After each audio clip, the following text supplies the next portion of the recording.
video, I'm going to be showing you a trade which I took today on GU, and this was just after the fundamentals that we had lined up. We had some high impact news. This is something which I usually do, or rather always do when I get to my terminal. I always want to understand the high impact news we have for the day, so that I don't get caught up by surprise by any volatile movements. Right, so got to my terminal, then I saw these high impact news on the pound.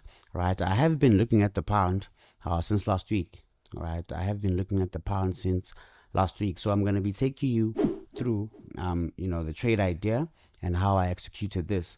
So basically this is what I had. As you can see, this was the entry in the M1 time frame. So I'm going to be explaining the reasons why I took that trade there. Okay, Nice. so as we all know, news can either do two things, right? It can be used by the dealers to hit the stops, right? By giving you stop hunts or false moves, right? So basically, the news can be used to rather give you a stop hunt or complete the cycle, meaning when I refer to the cycle, I'm meaning to the market maker cycle, right? Where we identify a peak and 3 levels of push in the opposite direction.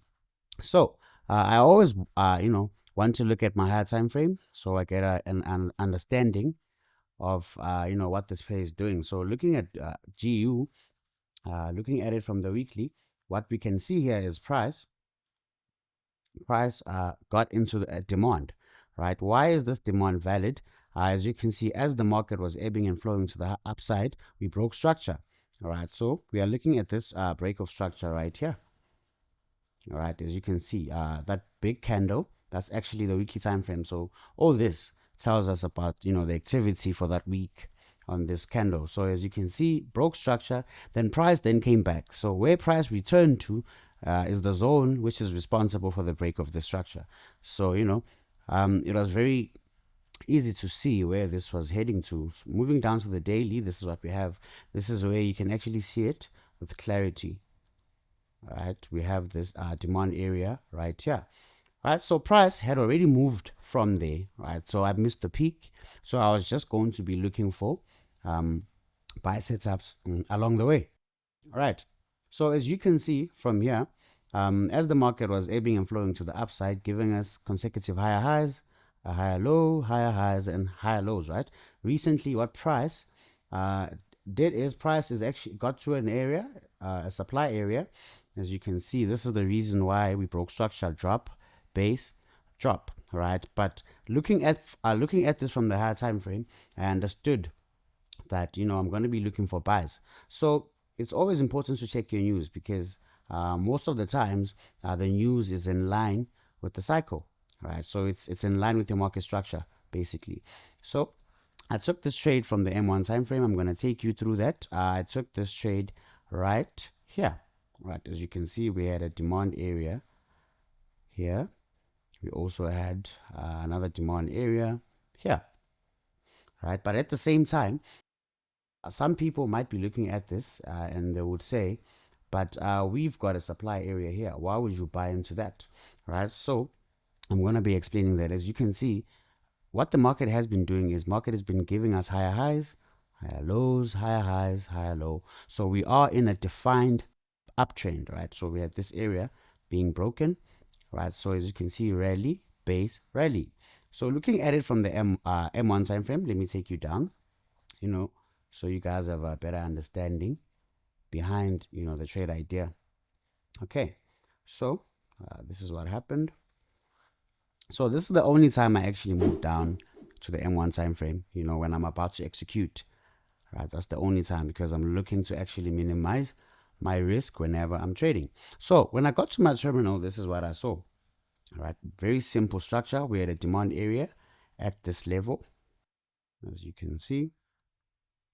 Very good demand area. So price came to this level. What you can identify here is we have some liquidity below this area. As you can see, equal lows were engineered at this order block, and as we can see, those were taken out by this candle. So after that happened, you can see that this move broke structure.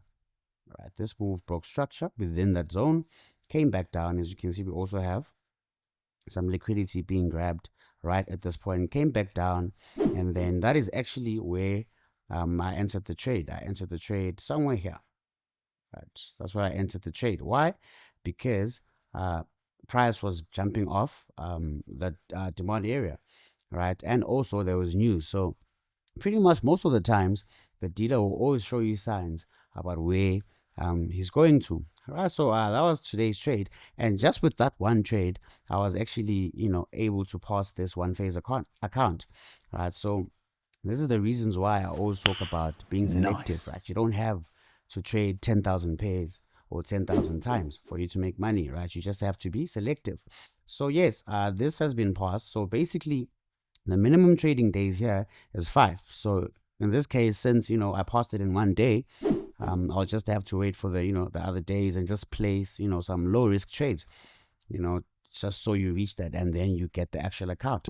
And as we also look at the BTMM side of things, as you can see on GU, going to the daily time frame, what we can identify is price is actually jumping off the 200 EMA.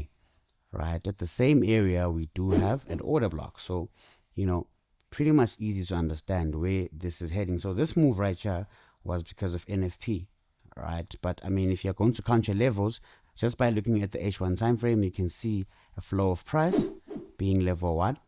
So within that level 1, we actually have 3 pushes: 1, 2, 3, right, which are played out in 2 days.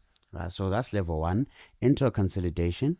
As you can see at this area, we've got another level of drop, level 2, into another consolidation, and we dropped, and then we had the last push down. This last push also having first push, second push, third push, and then NFP happened. So by understanding this, you understand the market maker cycle. So we had a peak, first push into a consolidation as the week started. But what I liked about this as well was we had an order block at this area where we also had the 50 EMA line up with, right? So as you can see, another push which happened yesterday, right? And a lot of people sold here. So that is the reason why I had confidence going into a buy. Right? A lot of people sold there thinking that's a supply area. So this was, a very good trade on GU. As you can see how the daily cycle was. A bounce off that 50 EMA after 1350 crossover yesterday, a nice bounce, and another nice bounce just below this 13 EMA, which is the red EMA. All right, so if I zoom in there, this is the bounce that I'm actually talking about. So that's it, guys. You do not need to trade 10,000 times, to make money in the market.